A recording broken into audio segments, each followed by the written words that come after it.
को गाना अच्छा लगे तो लाइक करना, शेयर करना।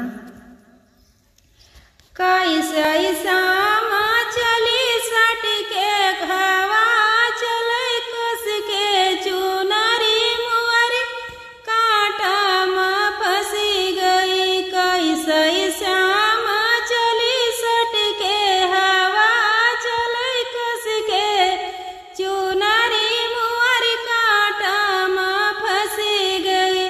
पूड़ी कचौड़ी कई जवना बनाया, वो पूड़ी कचौड़ी कई जवना बनाया। कैसा जिया शाम सट के हवा चले कस के चुनरी मुअर कांटा में फंसी गई। कैसा श्याम चली सट के हवा चले कस के चुनरी मुअर कांटा में फंसी गई।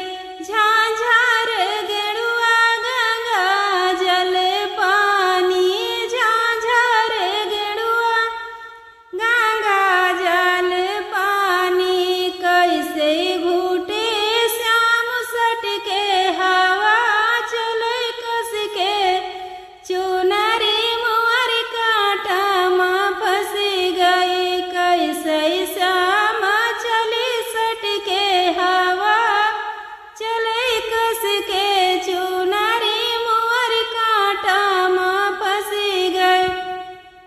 लेऊंगा इलायची कई बिरवा लगाया, लेऊंगा इलायची कई बिरवा लगाया। कैसा श्याम कुची सट के हवा चले कस के चुनरी मुअर कांटा में फंसी गई।